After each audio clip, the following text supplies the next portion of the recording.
conforme habíamos delimitado de inicio.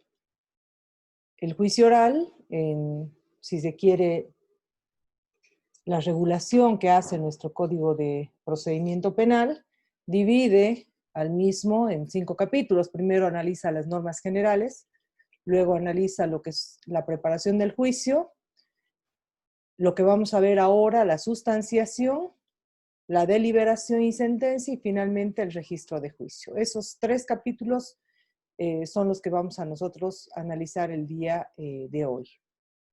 En primer término, y en cuanto a lo que significa la sustanciación es la realización misma del juicio. En los 2 capítulos anteriores hemos visto el régimen principista, por una parte, y por otra, qué hace el tribunal o el juez de sentencia cuando recibe la acusación, si se quiere, como actos preparatorios para llegar a este día. Como se dice vulgarmente, la sustanciación significa que llegue el día D. Entonces, ese día D, lo que se hace es, primero que nada, verificar la presencia de las partes, y si es que todas las partes están lógicamente presentes, lo que va a hacer el presidente, en el caso de que sea un tribunal o el juez de sentencia, es instalar la realización del juicio oral.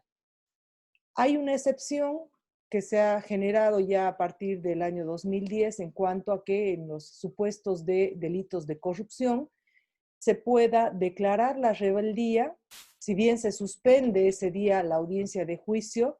No obstante, lo que se hace es señalar un nuevo día y hora para la realización del juicio, y en ese supuesto lo que se va a hacer es llevarse a cabo el juicio en rebeldía. Es el único supuesto, ya que el sistema que nosotros hemos, si se quiere, impuesto desde la reforma del año 1999, que ha sido implementada plenamente a partir del 2001, establecía la prohibición de juzgamiento en rebeldía.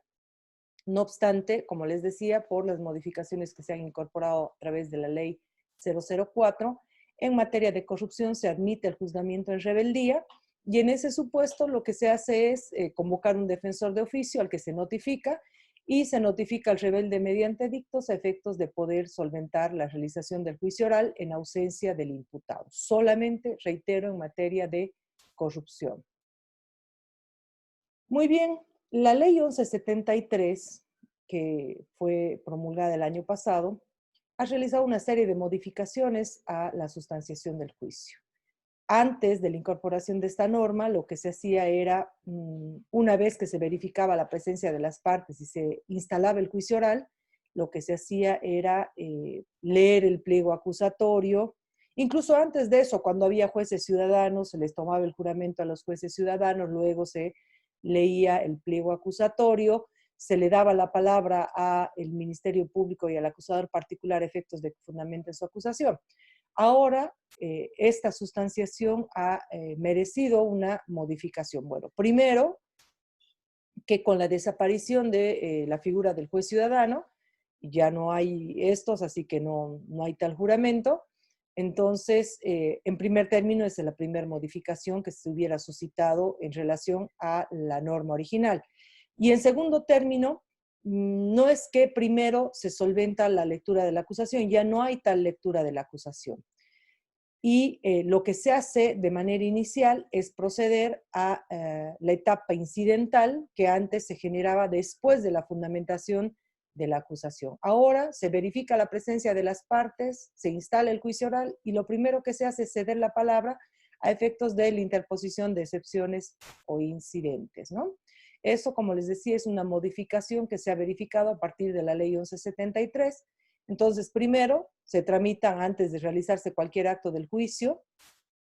Segundo, se tramitan solo los incidentes y excepciones sobrevinientes, se lo hacen un solo acto, se resuelven en ese acto, a no ser que el tribunal resuelva que se va a resolver los incidentes y excepciones en sentencia. Y en tercer lugar, se va a conceder la palabra a las partes por una sola vez, asignando un tiempo, es decir, se regula la intervención de las partes y no hay dúplica ni réplica. Eso significa que no se va a generar de nuevo un debate con relación a aquellas posturas que se han generado en la interposición del incidente o excepción y en la contestación del mismo.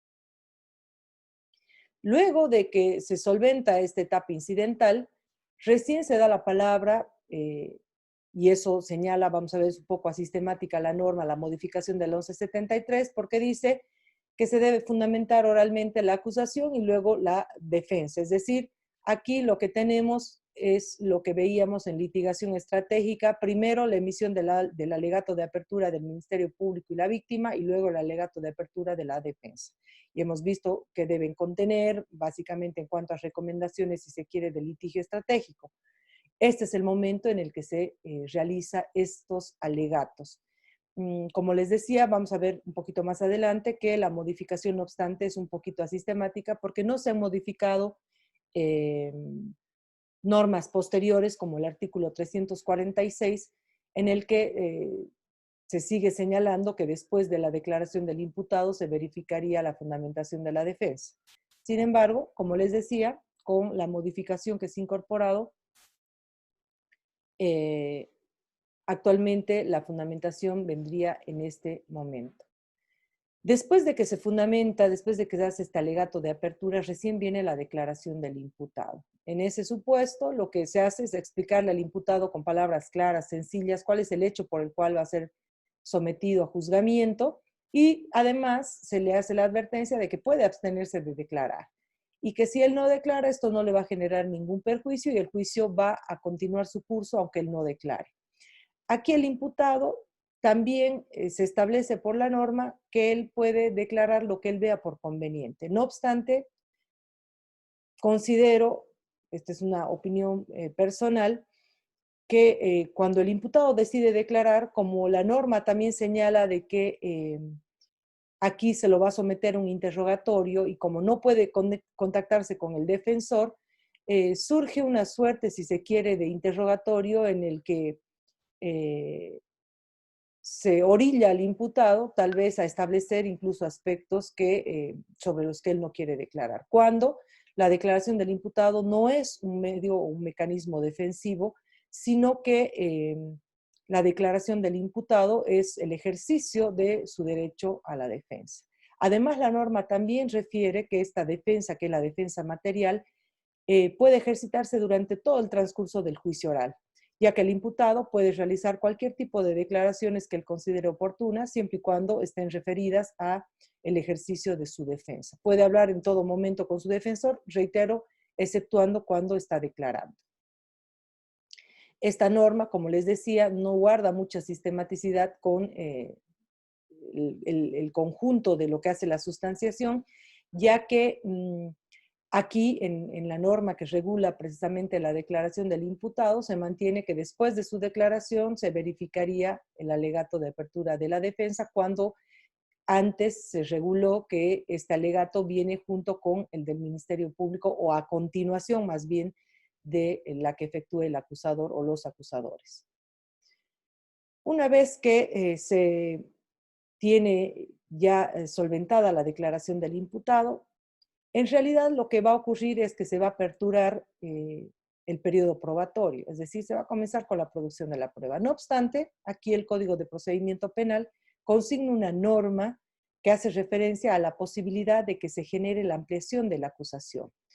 Y esto no lo manifiesto de inicio, sino que comienzo señalando de que en realidad después de la declaración del imputado se va a generar la apertura del periodo probatorio, porque la ampliación de la acusación no es que se va a generar en todos los casos, es un supuesto excepcional que se verifica cuando aparezcan hechos o circunstancias nuevas que no hayan sido mencionados en la acusación y que puedan modificar la adecuación típica o la pena. Entonces, en estos supuestos, el tribunal, si es que admite esta ampliación, tiene que recibir una nueva declaración al imputado y tiene que poner a conocimiento de las partes a efectos de que las mismas puedan pedir la suspensión del juicio oral conforme lo establece el artículo 335 y preparar su defensa con relación a estos hechos nuevos. Como les digo, esto no es algo que se genere cotidianamente, es una norma, si se quiere, excepcional. Por eso es de que comenzaba yo señalándoles que lo regular, lo normal, es de que comencemos con el periodo de producción de la prueba. Entonces, el desfile probatorio, primero que merece un orden.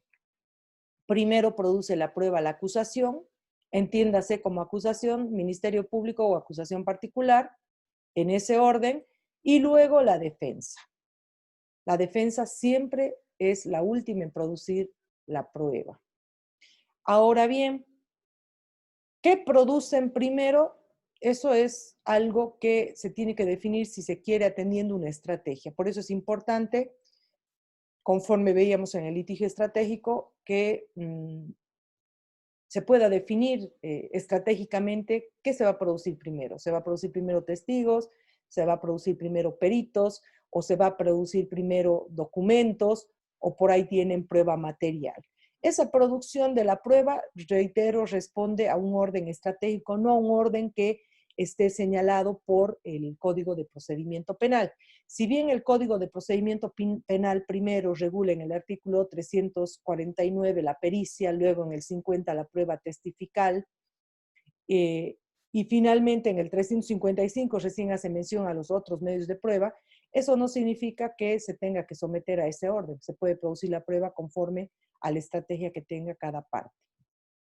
Con relación a la prueba testifical, conforme les decía en el litigio estratégico, la misma también debería ser, si se quiere, planificada, en sentido de tener bosquejos de testimonio que atienda a qué sabe cada testigo, los objetivos que voy a solventar con cada testigo, de la misma forma la prueba pericial, y bueno, cómo voy a incorporar los documentos, anticipando tal vez la posibilidad de que puedan interponerme exclusiones probatorias, cómo las voy a contestar.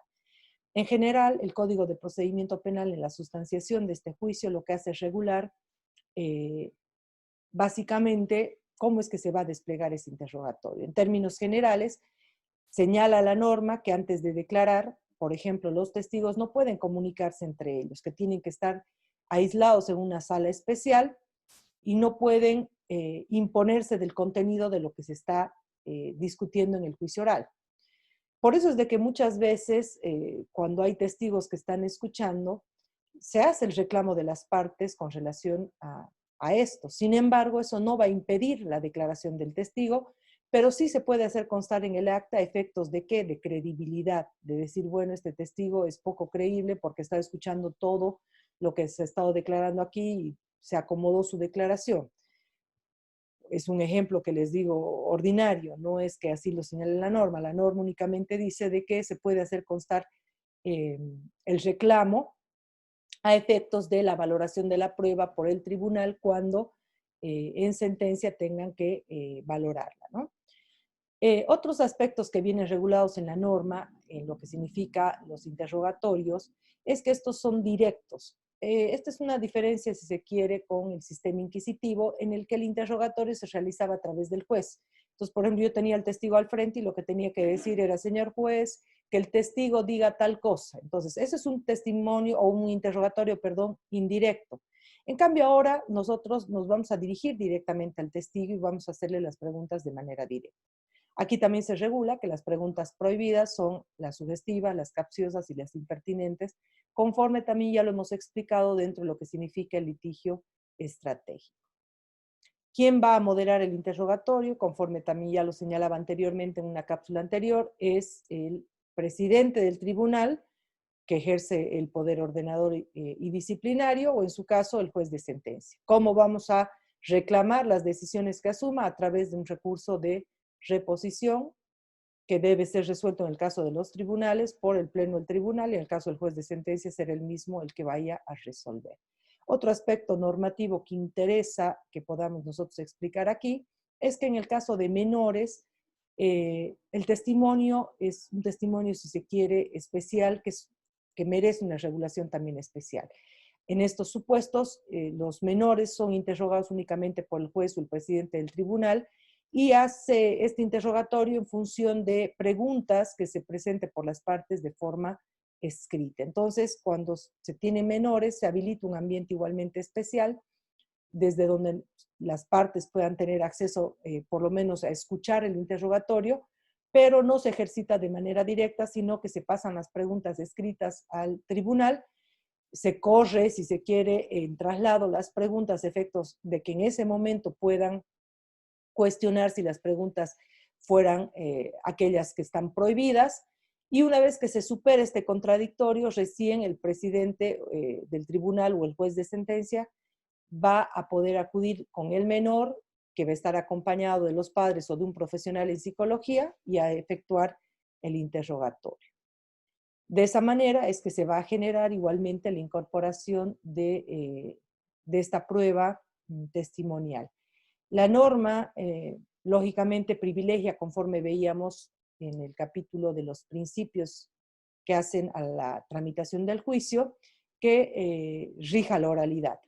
Las declaraciones previas son entendidas desde dos puntos de vista, porque el artículo 354 hace referencia a las contradicciones. Se entiende desde dos perspectivas jurisprudencialmente o casuísticamente. Por ejemplo, en el Tribunal de Sentencia Segundo, si yo he tenido el cuidado de ofrecer esas actas de declaración o de entrevista que se han hecho durante la etapa preparatoria, y si el testigo durante el juicio incurre en contradicciones, yo voy a poder, si se quiere, judicializar estas actas solamente a efectos de verificar las contradicciones. Sin embargo, en el Tribunal de Sentencia Primero, esto no se admite, por cuanto esas actas en concepto del Tribunal Primero no tienen ningún tipo de validez, y que la contradicción a que hace referencia el artículo 354 es a la contradicción que se suscita durante la sustanciación del juicio oral.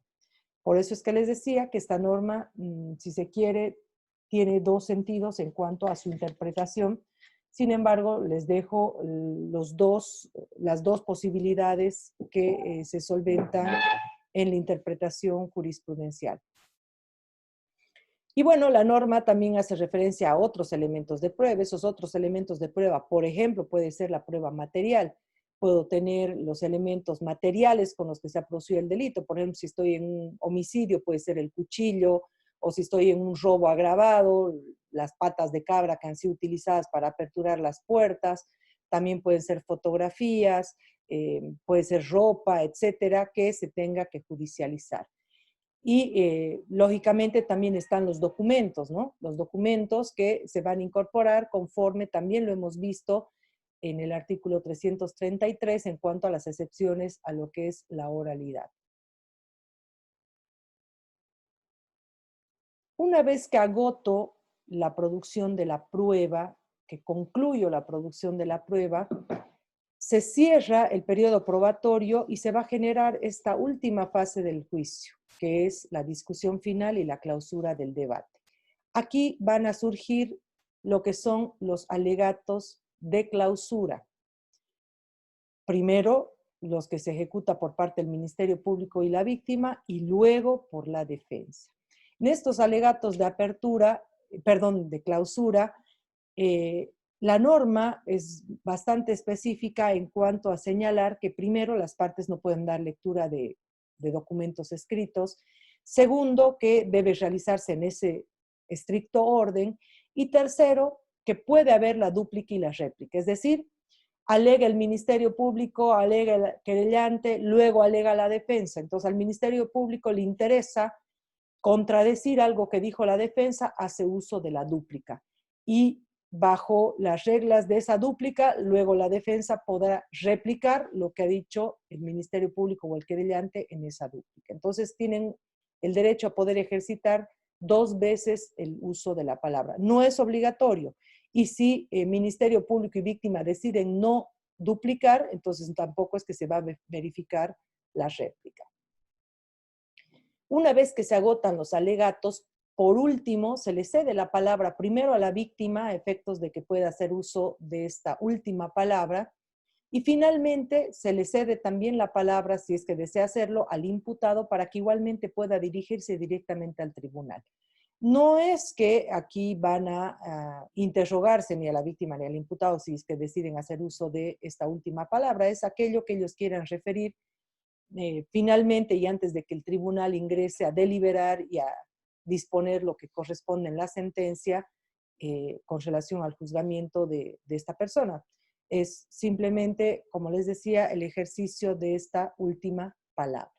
Entonces, todo esto, conforme ustedes pueden ver gráficamente, es lo que se realiza en la sustanciación del juicio oral. Una vez entonces que hemos agotado este debate, lo que va a proceder es que nosotros pasemos a lo que significa la deliberación y la sentencia, que es el cuarto capítulo que se regula en el juicio oral. En primer término, existe dos posibilidades en cuanto a lo que significa el juzgamiento, ¿no es cierto? Uno, que se haga a través de un tribunal colegiado que está conformado por 3 jueces técnicos, eso sería un tribunal de sentencia, y la otra posibilidad es de que se realice el juzgamiento ante un juez de sentencia, que es unipersonal. Entonces, el juez de sentencia en realidad no tiene con quién deliberar, porque deliberar es, bueno, entrar, conforme vamos a ver, a una sala separada, porque no es que se delibere en público, y poder establecer, si se quiere, como dice la propia palabra, deliberar, debatir sobre todos los aspectos que han sido discutidos en el juicio y decidir. El juez de sentencia, si bien puede merecer una deliberación interna, como no tiene con quién deliberar, la norma ha establecido que una vez que concluye el debate, en la misma audiencia este juez tenga que dictar la sentencia. En cambio, en cuanto a lo que se refiere a los tribunales de sentencia, la norma ha deliberado unas reglas para que puedan deliberar. Primero, que de inmediato tiene que verificarse esta deliberación. Eso significa que una vez que termina la última palabra, así sean las 10 de la noche, ellos no pueden suspender el acto, dar un receso para el día siguiente, sino que de inmediato tienen que pasar a deliberar. Y no pueden interrumpir la deliberación. No es que van a ir a deliberar y van a decir, bueno, ¿saben qué? Seguimos discutiendo y nos vemos mañana. No, eso constituiría una conculcación a estas reglas de la deliberación. Esta deliberación, que es secreta, solo puede ser vista o escuchada por el secretario del tribunal y no se suspende salvo que alguno de los jueces del tribunal tenga algún impedimento como una enfermedad grave comprobada. Caso en el que se suspende, pero no puede durar esta suspensión más de 3 días, caso en el cual se reemplaza al juez y se realiza el juicio nuevamente. Entonces, eso significa que lo que se va a hacer es anular el juicio y disponer la realización de otro. Aquí se salva la norma cuando los restantes miembros del tribunal formen mayoría. Entonces, tenemos un tribunal conformado por 3 jueces técnicos. Si es que uno tiene un impedimento y no puede volver, los restantes 2, como hacen mayoría, pueden emitir la sentencia. En cambio, si solamente han solventado entre 2, ese juicio se va a anular. Les decía de que esta deliberación está sometida a reglas. Entonces, estas reglas están sometidas al principio de la valoración de la prueba en nuestro sistema, que es el de la sana crítica. Y la sana crítica viene a su vez informada por 2 reglas que son las reglas de la lógica y de la experiencia que como seres humanos compartimos. ¿Sobre qué se delibera? Primero, y en ese orden estricto, sobre las cuestiones incidentales que se hayan diferido para este momento. Conforme veíamos inicialmente, cuando se plantean los incidentes y las excepciones, el juez o tribunal puede decidir si es que los va a resolver en ese momento, que es lo que ocurre generalmente, o si es que se los va a diferir para la sentencia. Si es que se los ha diferido para la sentencia, entonces primero se delibera sobre este aspecto. Segundo, las relativas a la comisión del hecho punible y a la absolución o la condena del imputado. Este es el aspecto central del juzgamiento. Y tercero, la imposición de la pena aplicable. Como nosotros tenemos un sistema en el que las penas oscilan entre baremos mínimos y máximos, y que esos mínimos y máximos a veces también están muy distanciados, el tribunal debe deliberar sobre cuál va a ser la pena que se va a imponer, y para eso deben aplicar las normas de la parte general del Código Penal. Las decisiones se adoptan lógicamente por mayoría, y los jueces, si es que si tienen un criterio disidente, diferente al de sus compañeros, entonces tienen que fundamentar separadamente sus votos. En realidad la norma establece de que se puede hacer la fundamentación separada o no, si es que están de acuerdo, y cuando son disidentes sí tiene que fundamentarse expresamente por escrito. ¿Qué ocurre cuando hay igualdad de votos? Y es por eso que también los tribunales son impares generalmente, para que no haya paridad. Si es que se estaría juzgando en un tribunal donde algún juez ha tenido un impedimento, donde hay una cefalía y solamente han juzgado entre 2, puede ocurrir que los dos jueces tengan opiniones diversas. En ese caso, lo que se hace es adoptar la decisión que más favorezca al imputado. Es decir, si el uno está a favor de absolver y el otro de condenar, se va a ir por la decisión que más favorezca al imputado. Bueno, después de que deliberan, tienen que emitir la sentencia. Y la sentencia establece unos requisitos, si se quiere, tanto de forma como de fondo, que están señalados en la ley, y que yo se los dejo también ahí. Primero, que debe mencionar el tribunal. Segundo, como les decía, un aspecto central que es la enunciación del hecho y las circunstancias que hayan sido objeto del juicio para verificar la congruencia, el voto de los miembros sobre cada una de las cuestiones planteadas en la deliberación, cuáles han sido los motivos de hecho y de derecho en que se fundan, la parte dispositiva con la mención de las normas aplicables y finalmente la firma de los jueces. Si es que alguno de los jueces no podría suscribir la sentencia por algún impedimento ulterior, entonces se va a dejar constancia también de eso y la sentencia, no obstante esa falencia, va a tener o adquirir validez. Generalmente lo que ocurre es de que la sentencia se emite inmediatamente después de la deliberación. Eso no implica que necesariamente se emita la totalidad de la sentencia, ya que la norma, incluso con la modificación de la 1173, ha mantenido que en casos de complejidad se pueda diferir la lectura total de la sentencia hasta por un plazo de 3 días. Entonces, ¿qué es lo que se hace? Entran a deliberar y, bueno, van a decidir si está, por ejemplo, condenado o absuelto y cuánto es que se le va a imponer si es que se lo condena de pena. Y pueden retornar y decir solamente esa parte resolutiva. Por tanto, el acusado está condenado, por decirles, a 15 años. Y no obstante, diferir la lectura íntegra de la sentencia por 3 días. En estos supuestos, dado que ocurre mucho de que a veces las partes no retornan a la lectura completa de la sentencia después de los 3 días y ahí se genera todo un conflicto para notificarlas, ahora se ha dispuesto de que se combine a las partes que si no comparecen a esa audiencia se los va a dar por notificados a través del buzón de notificaciones de ciudadanía digital. Esto, como les digo, para evitar que se generen distensiones en los plazos. Particularmente he tenido casos en los que, por ejemplo, cuando se absuelve al imputado, el Ministerio Público ni la víctima aparecen a la lectura de la sentencia y se los notifica después de un mes de realizado el juicio y luego recién comienza a correr el plazo para la apelación restringida y eso genera una distorsión y una mora procesal. Entonces, esta norma, reitero, se genera para eso, para evitar ese problema. Como les decía también en la litigación estratégica y en las normas también generales del juicio oral, hay un principio importantísimo del sistema acusatorio que es el de congruencia. Esto significa que el imputado no puede ser condenado por un hecho distinto al que se le haya atribuido en la acusación o en su ampliación. Por ejemplo, y de manera muy ordinaria, yo les digo, un imputado que entra, por ejemplo, por el delito de violación, no puede terminar condenado por asesinato, porque son dos hechos distintos. Ojo, que aquí se salva un principio importante, cuál es el de iura novit curia, que regula que se les debe dar a los jueces los hechos y son ellos los que van a definir el derecho, pero esa definición del derecho tiene un límite y ese límite es que mínimamente existe una congruencia con los hechos, ¿no es cierto? Finalmente, la sentencia que se emita puede ser de dos tipos. Una sentencia absolutoria y una sentencia condenatoria. No hay estas declaraciones de inocencia como había en el sistema inquisitivo.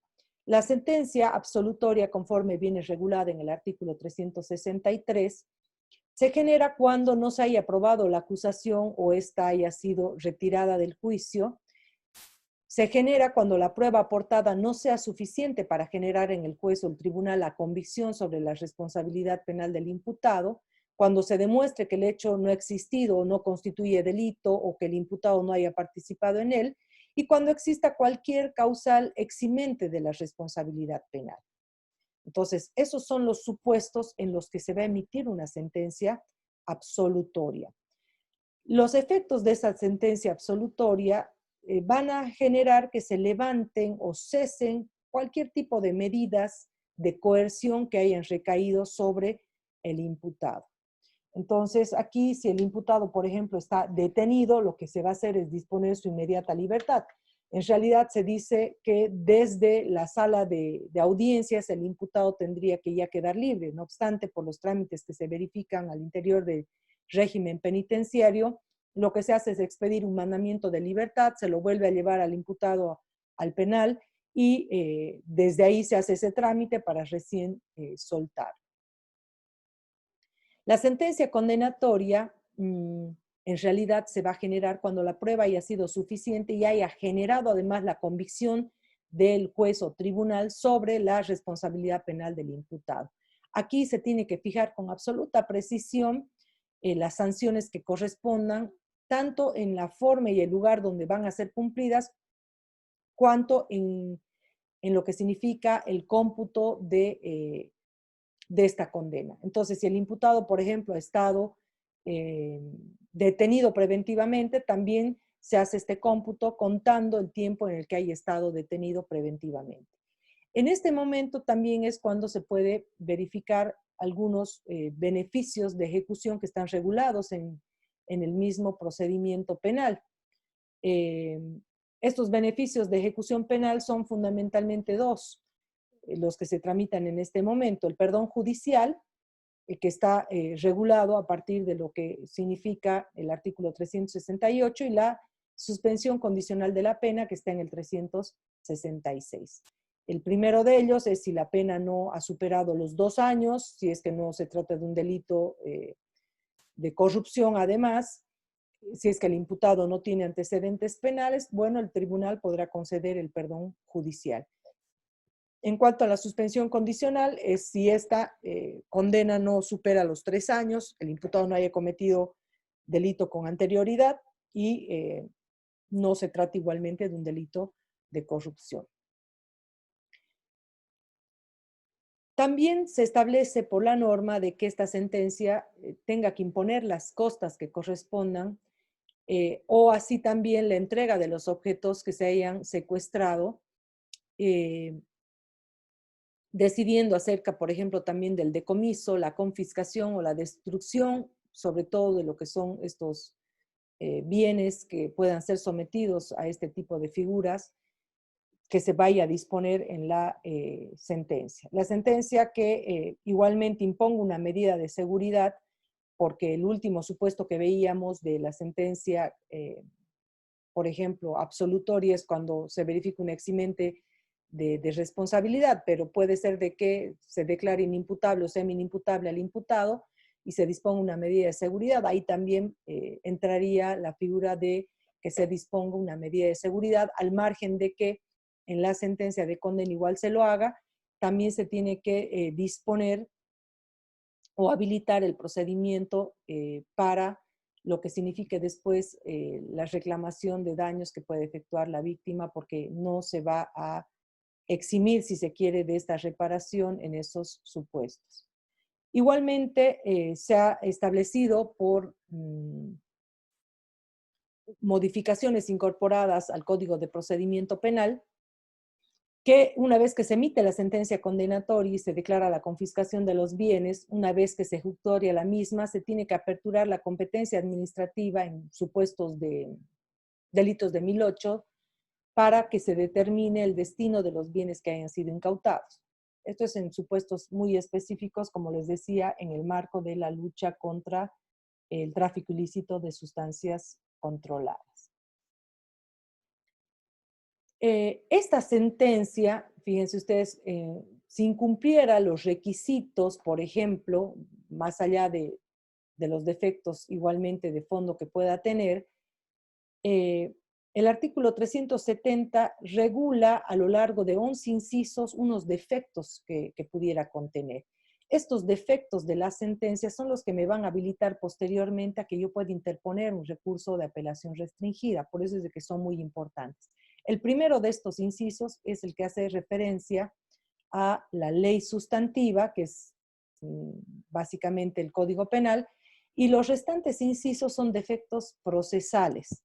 ya que dan cuenta de la vulneración de la normativa procesal. El numeral 2, por ejemplo, que el imputado no haya sido individualizado, o el 3, que falte la enunciación del hecho, o el 4, que se base en medios o elementos probatorios que no hayan sido incorporados legalmente al juicio, etcétera. Entonces, todos los que están en los numerales 2 al 11 son defectos de procedimiento que puede tener la sentencia, exceptuando el 1, que es un defecto de carácter sustantivo.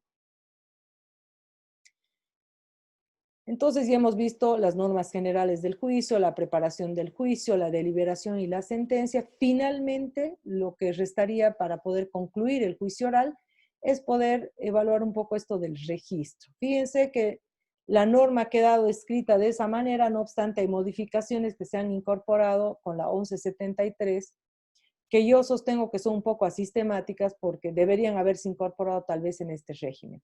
Aquí el Código de Procedimiento Penal regula en el artículo 371 una forma en la que se tenga que registrar, a través, dice, de acta escrita o medio audiovisual, y qué se debe registrar en esa acta escrita.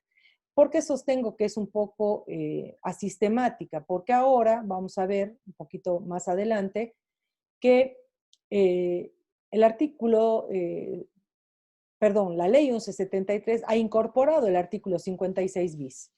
Con esta incorporación, incorpora además una oficina gestora de procesos, que es una oficina administrativa, que conforme viene definida, es una instancia de carácter instrumental que va a dar soporte y apoyo técnico a la actividad jurisdiccional para optimizar la gestión judicial. Una de las funciones que cumple esta oficina gestora de procesos, reitero, una de ellas, es precisamente la de garantizar el registro digital íntegro y fidedigno de todas las audiencias y resoluciones y sentencias. Bajo ese contexto, entonces, se tiene que además se ha modificado el artículo 113 del procedimiento y se ha incorporado que sea esta oficina la que haga un registro digital del juicio oral. El parágrafo 4 señala textualmente que la audiencia será registrada en su integridad digitalmente de manera audiovisual, que la oficina gestora de procesos será responsable de cumplir con los protocolos de seguridad que garantizan la inalterabilidad del registro y su incorporación al sistema informático de gestión de causas. Los registros digitales de las audiencias deberán estar disponibles en el sistema informático de gestión de causas para el acceso de las partes en todo momento a través de la ciudadanía digital, conforme a protocolos de seguridad establecidos para tal efecto. Estos registros se pueden obtener a simple solicitud verbal en copia de formato digital y se registra tal entrega como constancia de la misma. Entonces vean ustedes de que entonces ahora quien hace este registro es la oficina gestora de procesos y lo hace de manera audiovisual. El valor de los registros, lógicamente, solamente rigen para demostrar la forma de la realización del juicio.